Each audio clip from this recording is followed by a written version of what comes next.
예, 이제 필라델피아 교회의 사자에게 보내신 성령의 편지, 지난번 자료해드린 자료를 가지고 시작합니다. 1페이지 맨 하단, 네가 나의 인내의 말씀을 지켰은즉 내가 또한 너를 지켜 시험의 때를 면하게 하리니. 이 시험의 때라는 것은 계시록 13장인 짐승의 때를 말하는 거예요. 바다에서 올라온 짐승과 땅에서 올라온 짐승들이 준동하는 때, 이제 추수 때인 것이죠. 마지막 추수예요. 이는 장차 온 세상에 임하여 땅에 거하는 자들을 시험할 때라. 그런 내용이, 땅에 거하는 자들이라는 말은 굉장히 중요해요. 왜냐하면 하늘에 거하는 자들, 곧 하나님의 장막이라는 계시록 12장 12절 말씀과 대비가 되는 말이고, 하늘 성전 제단 아래에서 우리 피를 신원해달라고 호소하는 순교자들의 하는 말을 들어보면, 땅에 거하는 자들을 심판하여 우리 피를 신원하여 주지 아니하시기를 어느 때까지 아리하시나이까, 이렇게 호소를 하는 거 보면 그때 하늘에 거하는 자들, 곧 하나님의 장막에 들어간 이기는 자들과 이 생에 살아서 즉 버림을 받은 자들이죠. 버려둠을 당한 자들, 땅에 거하는 자들이라는 건 믿는 이들을 말하는 거예요. 이제 바다에 거하는 자들은 세상의 불신자들을 말하는 거예요. 그러니까 하늘에 거하는 자들, 땅에 거하는 자들, 바다에 거하는 자들이라는 계시록 용어에 대해서도 잘 이해가 있으셔야 되겠어요. 네. 시험은 하늘에 거하는 자들을 마귀가 시험할 수는 없죠. 당연히 땅에 거하는 자들을 시험을 하니까 이건 세상적인 시험이 아니라 신앙의 시험이다라는 걸 알 수가 있는 거예요. 그 영께서 지시하신 인내의 말씀이란 진실한 신앙을 위해서 짐승들의 박해를 나중까지 견디며 달려갈 길을 마치고 믿음을 지키는 것을 의미합니다. 그 영께서 인내의 말씀을 지키는 이기는 자들을 시험의 때를 면하게 해주시겠다라고 표현을 하신 것은, 짐승의 때에 어떠한 박해라도 능히 감당할 수 있도록 강한 영과 담대한 마음으로 지켜주신다라는 뜻이므로, 짐승의 이름이나 그 이름의 표시를 끝까지 거부하고 어린 양의 새 이름만 굳게 잡도록 성령의 인이 젖어 있어야 되는 것이죠. 그리고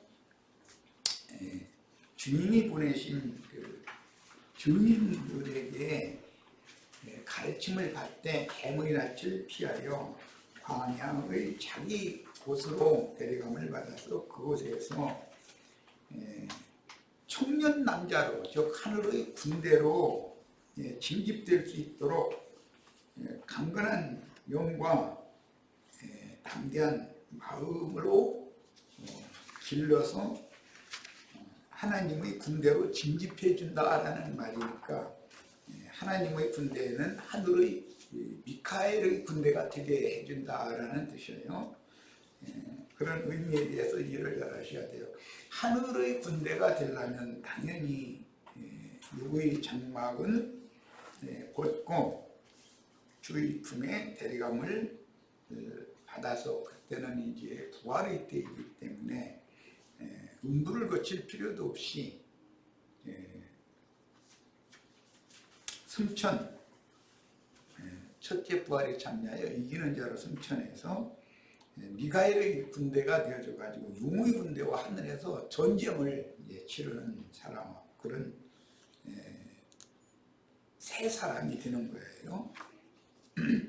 자, 내가 속히 오리니, 이건 뭐 1장에서부터 여러 번 반복해서 나오는 말이고, 계시록 22장 끝절에도 내가 속히 온다는 말이 이게 또 나오죠. 1장에도 나오고 여기 3장에도 나오고 22장에도 또 나와요. 네가 가진 것을 굳게 잡아 아무도 네 멸관을 빼앗지 못하게 하라 그랬는데, 여기 가진 것이라는 것은 진리와 생명의 말씀으로 인이쳐진 성령의 인과 관계가 있고, 그 성령의 인을 받은 사람이 인내의 말씀을 지켜서 남자답게 강건한 사람이 되도록 지켜주시면 그 대적자들의 박해를 능히 견뎌내고 순교함으로 영광의 멸관을 취할 수가 있어요. 그런데 그런 사람들은 이미 받은 멸관이 있기 때문에 바울 사도의 표현대로는 내가 달려갈 길을 마치고 믿음을 지켰으니 이제부로는 나를 위하여 하나님께서 의의 멸관을 예비해 놓으셨다, 이런 표현을 했어요. 이미 받은 멸관을 빼앗지 못하게 하라 그랬어요. 그러니까 이게 빌라델피아 교회의 사자에게 보내신 편지 말씀 중에도 이미 받은 멸관을 빼앗길 우려가 있다는 것을 전제로 하는 말이잖아요. 그러니까 빌라델피아 교회의 실행을 하는 이들도 이기는 자가 되지 못하고 뒤로 물려가서 침륜에 빠져서 믿음을 잃고 이기는 자의 대회에 참여하지 못할 우려도 많다라는 것을 염두에 두고 계셔야 돼요. 믿음의 말씀으로 인한 강한 영과 견고한 마음의 생각으로 계시받은 진리를 굳게 붙잡고 순교를 기쁨으로 받을 수 있는 믿음의 결국 혼의 구원을 이룬 속사람이 받은 자랑과 기쁨과 영광의 멸관. 멸관에 관한 이야기는 생명의 멸관이니 뭐 기쁨의 멸관이니 자랑의 멸관이니 의의 멸관이니 영광의 멸관이니 많은 수식어들이 있어요. 그런데 거듭나서 하늘의 생명을 받았을지라도 그 생명의 멸관 자체를 빼앗길 수가 있다는 거예요. 한번 믿으면 모든 것이 다 완성되는 것처럼 가르치는 건 잘못된 것이죠. 위험소지는 항상 있다는 거죠. 자, 이기는 자는 내 하나님 성전의 기둥이 되게 하리니 그가 결코 다시 나가지 아니하리라. 결코 다시 나가지 않는다라는 말은 두아디라나 사대교회에서는 나왔는데 빌라델피아 교회에 들어와 가지고는 다시는 안 나간다라는 말이니까 라오디게아로 떨어지지 않는다라는 말과 같은 뜻이죠.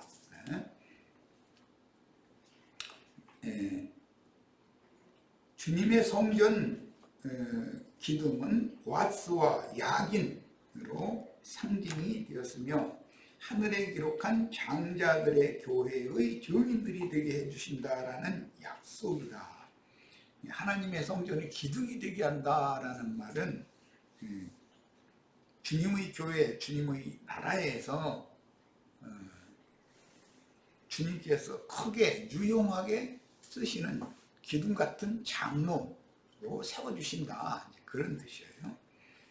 자, 그래서 내가 하나님의 이름과 하나님의 성 곧 하늘에서 내 하나님께로부터 내려오는 새 예루살렘의 이름과 나의 새 이름을 그 위에 기록하리라 그랬어요. 근데 여기 이름이라고 하는 이 의미를, 이름이 기록된다라는 의미를 잘 생각을 해보셔야 돼. 계시록 13장에는 짐승의 이름을 그 이마에나 손에 기록받는 자들 얘기가 나오죠. 그러니까 계시록 3장 12절에 나오는 하나님의 이름, 하나님의 성, 하늘에서 내 하나님께로부터 내려오는 새 예루살렘의 이름, 나의 새 이름을 그 위에 기록하리라 그랬을 때, 여기 이름이라는 말은 말씀이 육신이 되어서 후속을 이루신 후에 그 영 살려주는 영이 되신 예수 그리스도의 신성한 성품과 인격이 그 사람의 이마에 기록이 된다는 것은 사상, 정신, 그 사람의 성품과 인격으로 조성된다. 그 사람의 인격이 된다, 그런 뜻이에요. 그러니까 이런 것은 받은 말씀을 믿음으로 화합하게 해서 그리스도의 형상과 모양을 각자가 이루고 만들어지도록 하나님이 구원을 이루신다라는 말과도 같은 뜻이에요.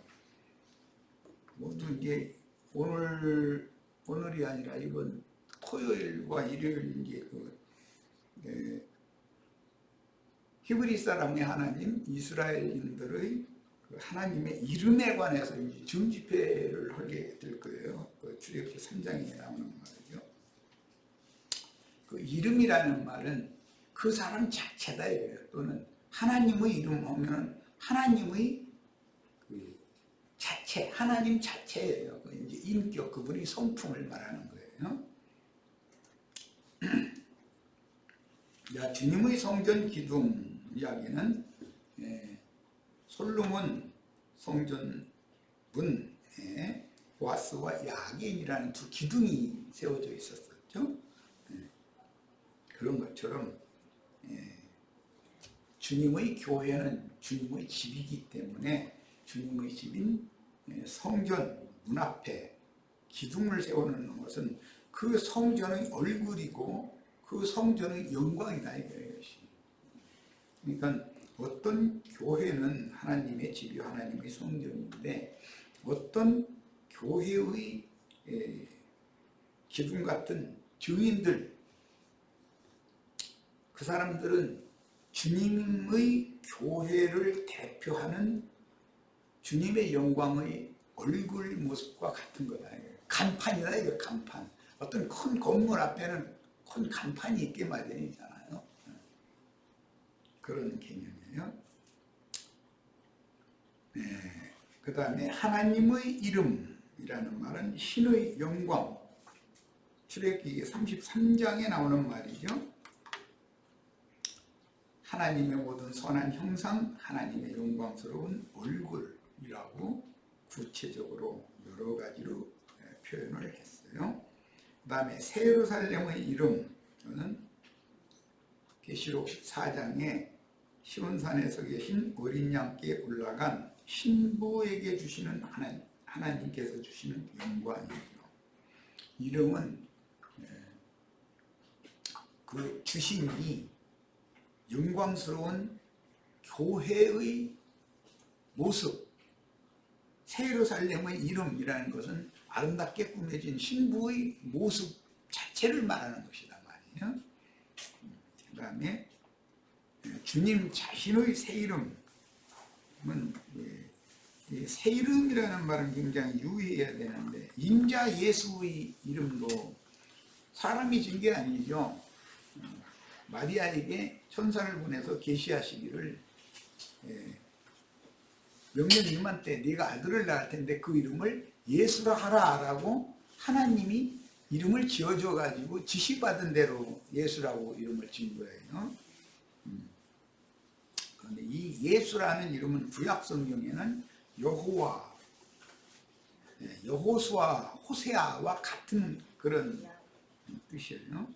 그러니까 이것은 태초부터 스스로 있는 자요 조물주이면서 구원자다라는 뜻이에요. 예수라는 이름 안에는 그런 의미가 있다는 거예요.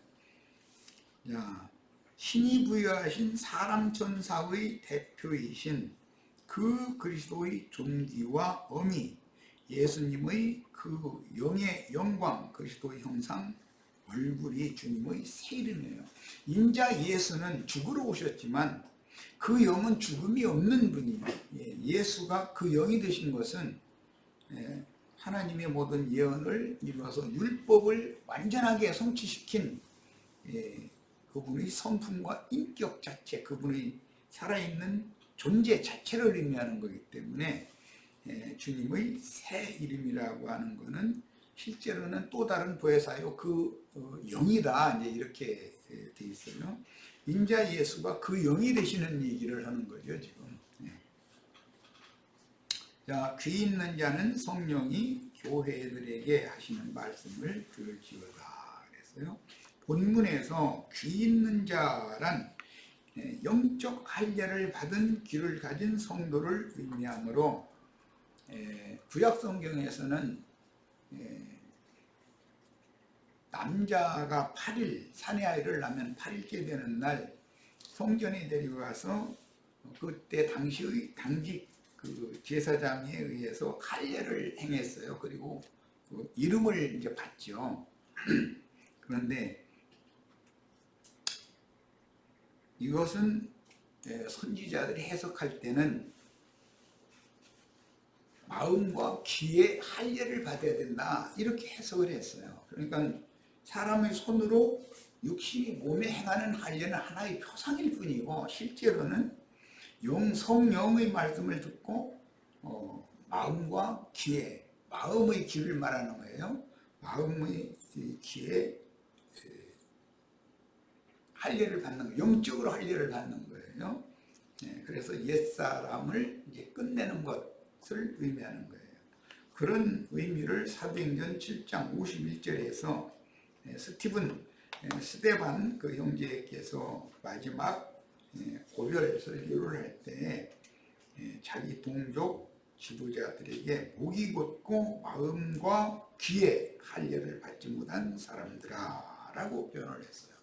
그들은 손할례장들이죠. 율법에 따라서 손할례를 다 받은 사람들인데 실제로는 그것은 율법적인 할례일 뿐이지 그 의미인 영적 할례는 받은 적이 없는 사람들이다. 지금 이걸 지적한 말이죠.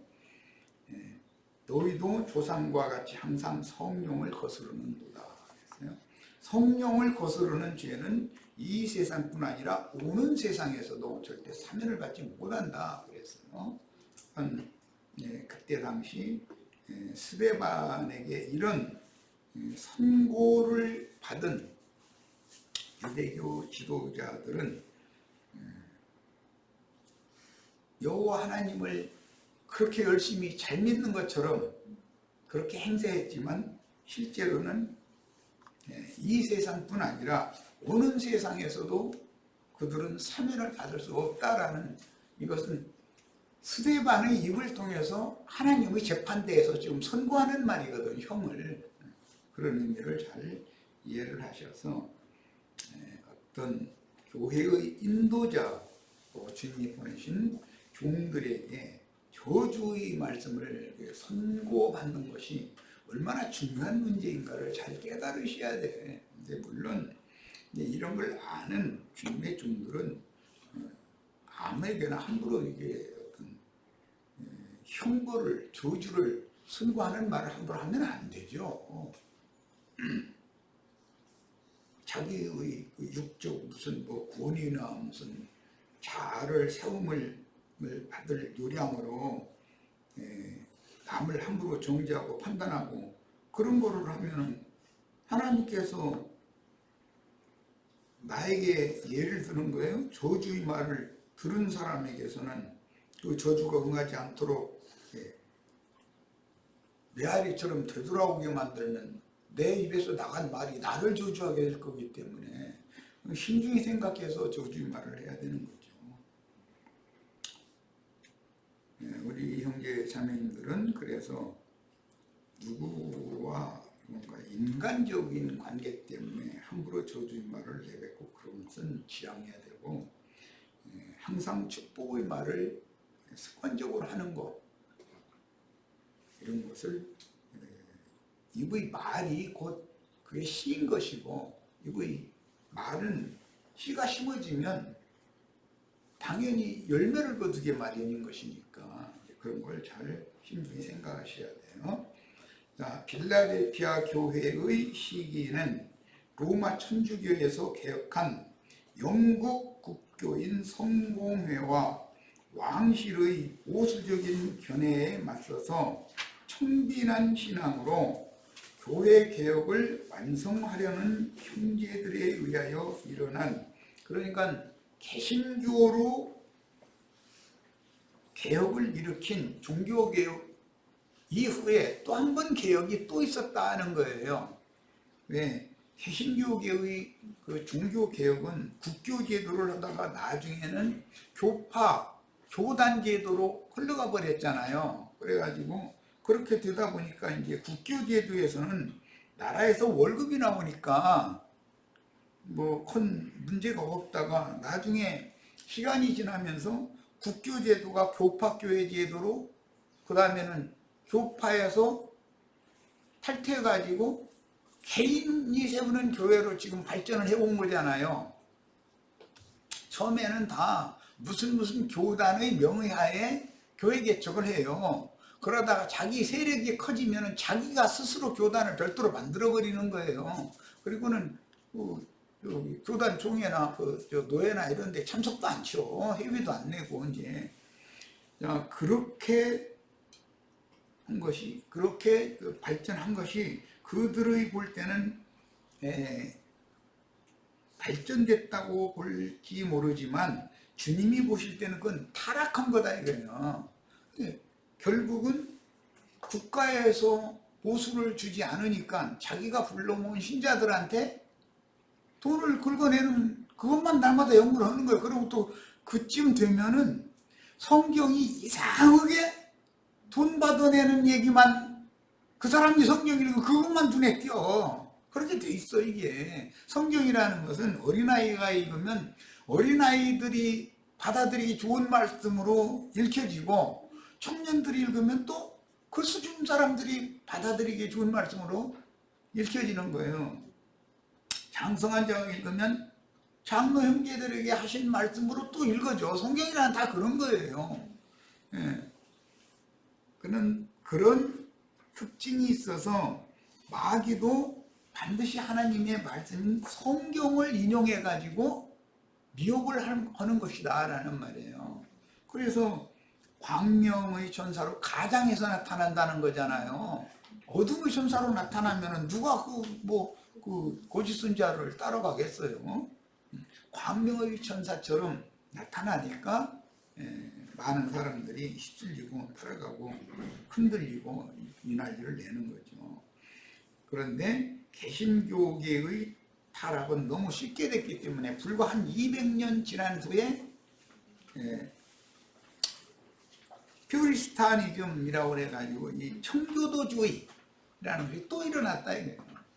로마교에서는 개혁을 했지만 개신교 이거 아니다 해가지고 다시 개혁을 또 일으킨 사람들 보고 청교도주의라고 그래요. 이런 사람들 보고 퓨리타니즘 영어가 하도 서투르니까 써놓고도 퓨리타니즘이라고 이렇게 말해요. 이걸 청교도주의라고 그래요. 이 종교운동에 영향을 입은 형제회가 개혁을 또 일으킨 다음에 현재까지 지금 계속 이어지고 있다. 그러니까 두아디라라고 하는 로마교, 그 다음에 개신교라고 하는 사대교회, 개신교라고 하는 교파교회들 또는 이제 단독교회들, 교파교회를 거쳐 단독교회들이 되었죠 지금은. 이것은 잘못됐다, 이것은 완전한 계획이 아니다 하고 또 일어난 사람들이 청교도주의가 일어났고, 그들의 그 청교도주의를 이어받은 사람들이 회중교회라고 하는 것을 지향하는 형제회라고 그래요. 그래서 그들 보고는 영문으로는 브레드린 처치라고 그러죠. 형제교회다 이 말이에요. 글자 그대로. 그런데 이 시기에 신대륙, 미국이 이 시기에 발견이 됐다는 거예요. 신대륙이 발견되었고 영적으로 획기적인 진보가 이루어졌으며 17세기 초에 1611년이죠. 영국의 킹 제임스에게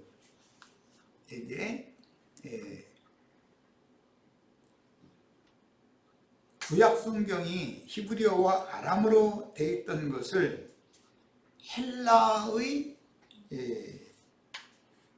왕이었던 알렉산더가 헬란말로 번역을 시켰죠.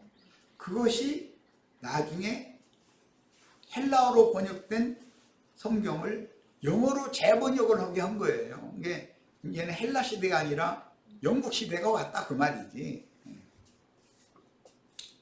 그랬는데 그 영어로 번역하게 한 킹 제임스라는 사람은 야심이 가득한 사람이라 영국이라고 하는 나라의 세속 황제일 뿐 아니라 영국의 모든 믿는 이들 위해 자기가 교권도 자기가 잡아야 된다라고 하는 야망이 가득한 사람이었다.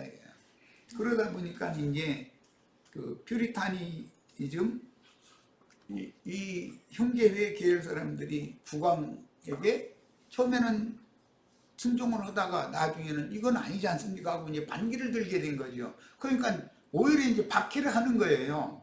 그러니까 배 타고 도망간 것이 미국으로 도망가게 된 거예요. 그런 내용을 아셔야 돼. 그래서 그 형제회 계열은 킹 제임스 성경을 처음에는 읽었지만 그걸로 전도를 했지만 그 후로는 독일의 개혁 신학자인 루터가 종교 개혁자였었잖아요. 루터역을 다시 재번역을 할 때 북반부 사본과 라틴어 성경 사본 이런 것을 대조해 가면서 참조해서 또 번역을 이제 한 번역을 알란트라는 독일 이제 신학자인데 그 사람이 번역한 그 번역본을 지금은 읽고 있는 거예요. 훨씬 좋은 번역이죠. 모든 것을 다 감안해서 번역을 한 거니까. 그러니까 이 성경의 그 번역 과정도 좀 이해를 하시는 게 필요해요. 구약 성경이야 헬라의 알렉산더가 전체를 헬라어로 번역을 해놓은 성경을 그대로 모든 사람이 이의 없이 받아들이니까 문제가 없어요. 그런데 그것을 영어화한 것까지 뭐 구약 성경은 문제가 없어요. 그런데 신약 성경은 많은 이제 쪽복음들이 여기저기에서 발견이 나중에서 되기 때문에 신약 성경이라는 것은 많은 문제가 될 수밖에 없다 이거예요. 독일어 성경 그 프랑스 사람 장 칼뱅, 존 칼빈이라고 이렇게 영어로 그렇게 말하죠. 그럼 프랑스 사람이니까 프랑스어로 자기가 나라에서 사용하는 그 언어로 성경을 번역을 했다 이거예요. 그러니까 그 사람들 각자가 루터역과 칼빈역이 의미가 그럼 같은가 다 일치가 되는 거 그게 아니니까 이게 문제가 되는 거다 이 말이에요. 그리고 영어화된 이제 성경이 나중에 킹 제임스 성경이 나왔지만 이것도 킹 제임스라는 사람의 욕망을 반영하는 성경 번역이기 때문에 로마교 교황의 욕망을 반영하는 라틴어 성경 번역이 문제가 있었던 것처럼 그것도 또 문제가 있으니까 그래서 형제회 계열에서는 다시 이제 헬라어 원문을 가지고 라틴어와 대조를 해가면서 다시 번역을 한다 이거예요. 형제회는 언어학자들이 굉장히 많아요. 그래서 히브리어는 히브리어대로 바로잡고 헬라어는 헬라어대로 바로잡아가지고 번역을 다시 했어요. 이것을 이제 지금은 뭐 엊그제 인터넷에 보니까 28판까지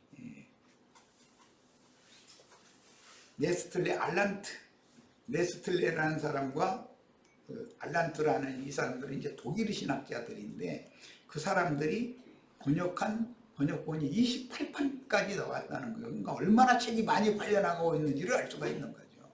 그 사람들이 책을 한 번 찍으면 수백만 부, 수천만 부를 막 찍어버리는 사람들인데 28판까지 나왔으니까 어마어마한 인구가 다 그 성경을 읽고 있다라는 말이죠.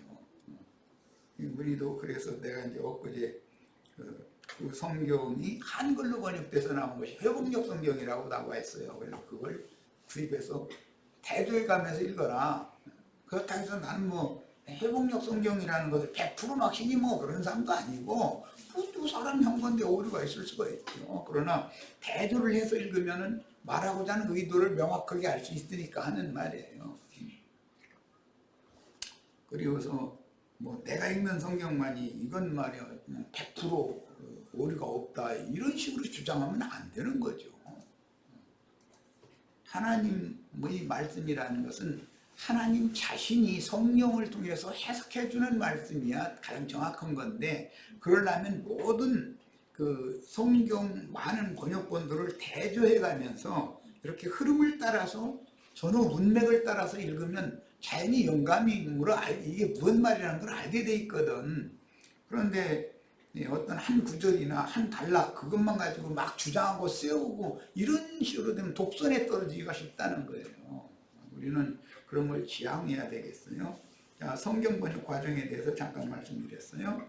자, 청교도들이 영국 국왕의 박해를 피하여 미주 대륙으로 건너가서 미국을 건설하였고, 세계 각국의 언어로 성경이 번역되어 보급되는 획기적인 개혁의 완성 시기가 이제 도래되었고, 우리는 이 국어로 한국어로 번역된 성경을 읽는다 이거예요. 일본 사람은 일본어로 번역된 성경을 읽어요. 중국 사람은 중국어로 번역된 성경을 읽어요. 그러니까 모든 민족에게 하나님의 말씀이 지금 임했다 이 말이란 말이에요. 그러니까 이것은 세상 끝이 왔다라는 그건 확실한 증거다. 하나님이 세상에 오신다는 말은 말씀이 세상 사람들에게 오시는 걸 말하는 거기 때문에 각 나라 말로 성경이 번역되어져 가지고 읽혀지고, 그 중에서도 자꾸 성경 번역을 더 확실한 용어, 확실한 의미를 전달해주는 그런 번역을 자꾸 하기 위해서 어느 학자들을 주님께서 일으켜가지고 그렇게 자꾸 좋은 번역을 시대가 갈수록 하게 하시는 것도 당신 자신을 점점 더 밝히 사람들에게 계시하신다라는 뜻이다 이 말이에요.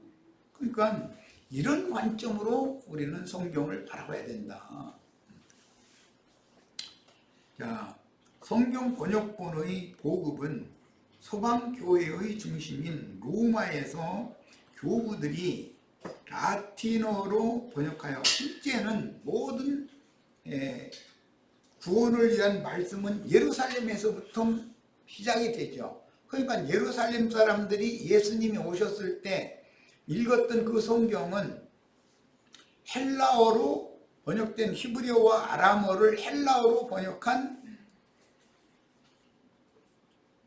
알렉산더의 그 명령에 따라서 헬라어로 번역된 그 성경을 읽은 것이지, 히브리어나 아람어의 고어로 읽은 것이 아니에요. 바벨론 포로 이전의 히브리어와 바벨론 포로 이후의 히브리어는 달라요.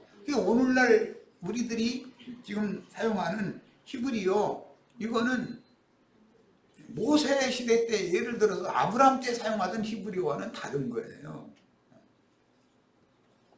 뭐가 특히 다르냐면은 모음 5자가 없어요. 히브리어 모어에는. 그런데 나중에 돌아온 무리가 바벨론 말은 잘 하는데 히브리 말은 잘 못해, 이게 어눌하게. 그러니까 연세가 있는 나이 든 사람들이 자기네들이 사용하던 고어를 그들은 안 잊어먹고 있으니까 돌아온 사람들을 자기네 모국어를 가르쳐야 될 거 아니에요 이제. 그런데 자기네들의 고어에는 모음이 없었기 때문에 발음을 하기도 어렵고 거기에 뜻을 전달하기가 어렵단 말이에요. 그래서 우리 이 한글도 기역, 니은, 디귿, 니을만 있으면 발음하기도 어렵잖아요. 말이 안 되니까. 그래서 모음 아, 야, 어, 여, 오, 요 이걸 또 자음에다가 모음을 합쳐야 발음이 되고, 그 발음 나온 글자를 조합을 이루어서 단어를 만들고 단어들을 연결해서 어떤 말귀를 만들잖아요. 야, 그러니까 그럴 필요가 있었다 이거예요. 바벨론에서 돌아온 무리들은 히브리어를 정말로 고어를 잘하는 사람은 지금 이제 곧 죽게 생긴 사람들이고 70년 만에 돌아왔으니까. 그러니까 그 사람들 후대를 위해서 그들이 히브리어를 가르쳐야 되니까 할 수 없이 원래는 없던 모음을 5자를 만들어 가지고 자음에다가 합쳐서 소리를 내게 만들고 그 소리 나는 한 글자 한 글자들을 합성시켰는데, 그래서 히브리어나 헬라어나 이런 모든 합성어가 굉장히 많아요. 합성시켜 가지고 그 의미를 전달하도록 이렇게 했다 이 말이에요. 그런 성경을 헬라어로 번역을 했을 때 예수님이 오셨으니까 예수님이 읽은 성경은 고어 성경이 아니죠. 네, 그런 것을 아셔야 돼. 자,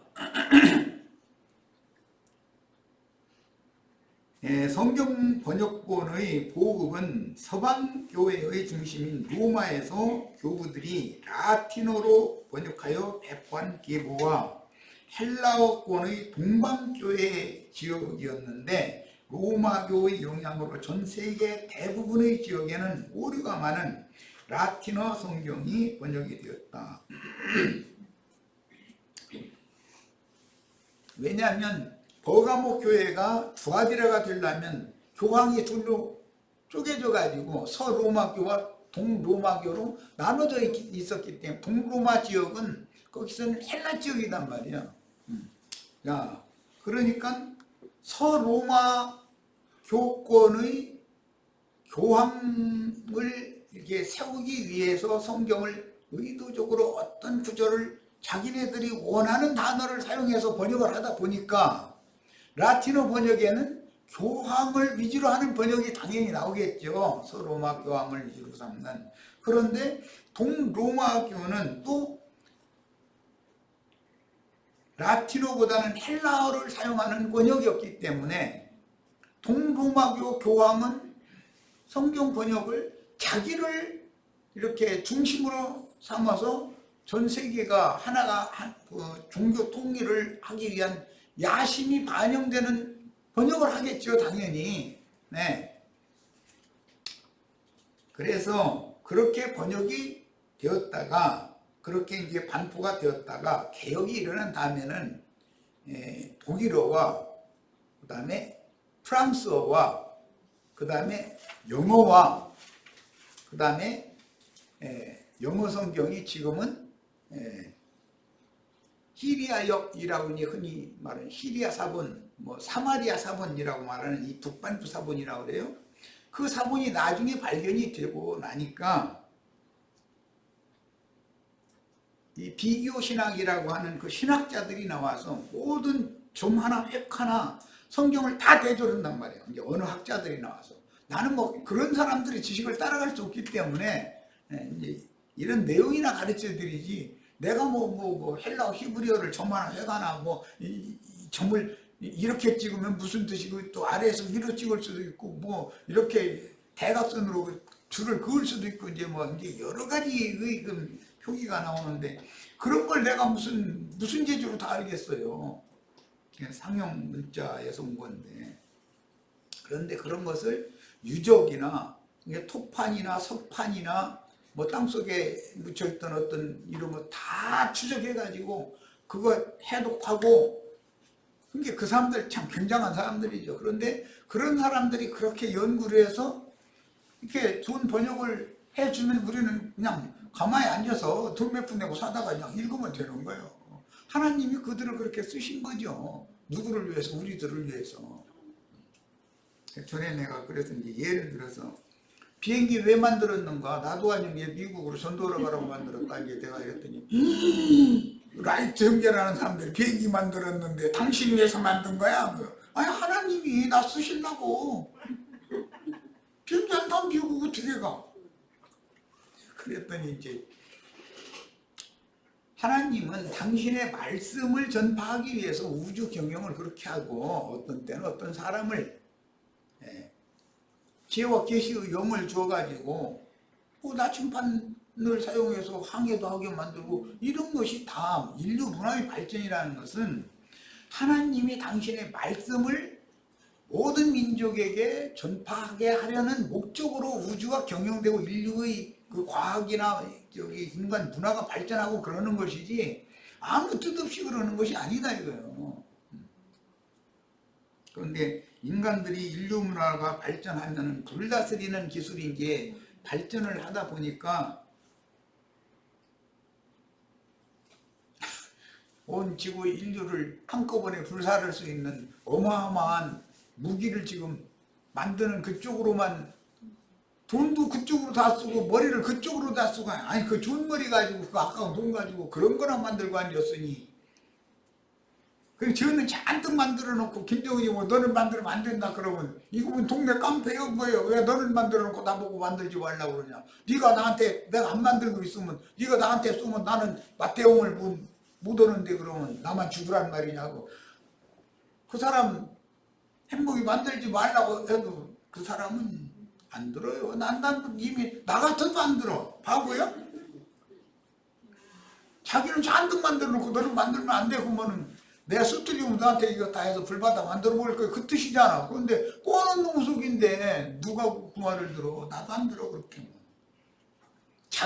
그러면 자기 것부터 다 파괴해버리고 없애버리고 나보고도 하지 말라고 그러면 좋다. 그럼 같이 하자 그럼. 그건 가능한 얘기죠.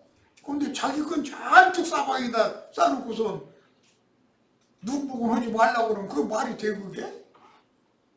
억지지 그게 동네 깡패지 그거는. 이렇게 하면은 나보고 김정은이 편인가? 또 이럴까 하면서 난 김정은 편도 아니고 미국 편도 아니고 예수님 편이지 편들기도 말하고 그럼 부당하지 않냐 이 말이에요.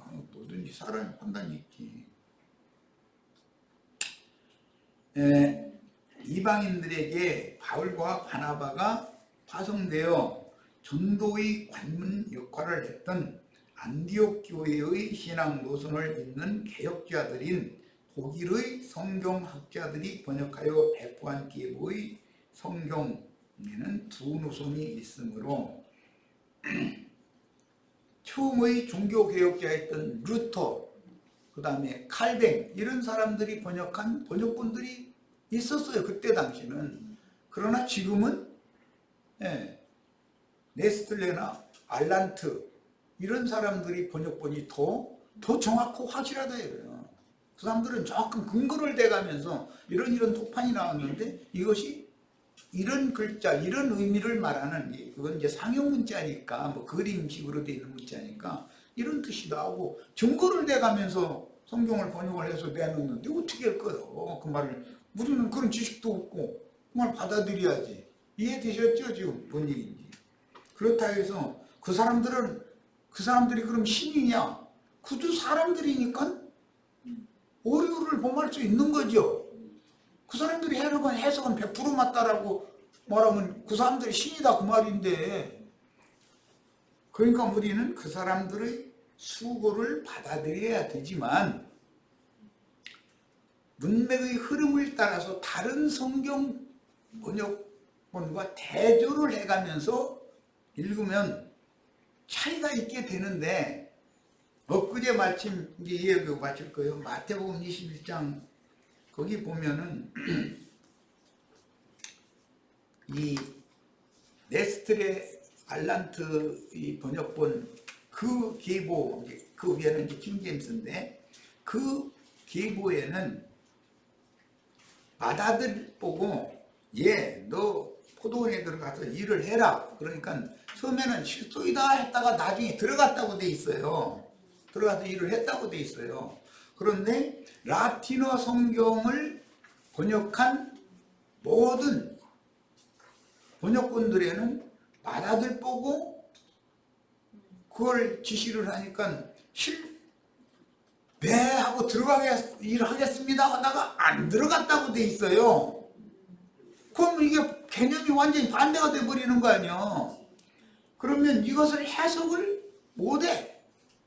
이게 무슨 뜻인지를. 그런데 하나님은 마태복음에서만 그렇게 돼 있다. 다른 복음은 그런 게 없는데 왜 그러냐. 마태복음은 천국복음이기 때문에 하나님의 나라에 들어가는 문제는 이스라엘 12지파로부터 시작이 돼서 이방인에게로 오기 때문에 이방인들이 처음에는 실속이다 했다가 들어가는 때가 오게 돼 있는 거예요. 라틴어 성경 번역대로. 그러나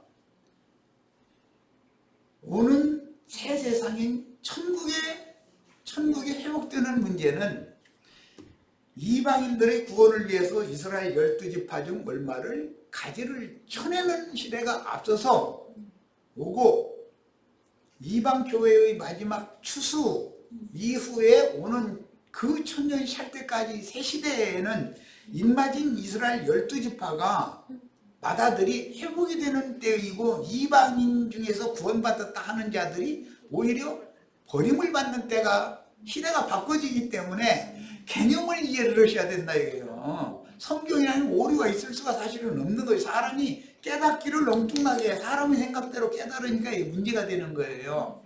자, 그러니까 내가 본 것만이 최고다라고 강력하게 세우고 주장을 하려고 해서는 안 된다. 그냥 있는 성경 그대로 놔두고 이게 무슨 뜻인지 지혜와 계시의 신이신 주님께서 명철과 총명의 영을 나에게도 부어주셔가지고 말씀하시고자 하는 의도를 좀 깨닫게 해주세요 하고 겸손하게 기도를 할 뿐이지, 자기가 이건 틀렸다 맞다 이런 식으로 하나님의 말씀을 사람이 판단하면 인간이 하나님을 어떻게 판단하냐, 이건 있을 수 없는 일이다. 여기까지서 마치겠습니다.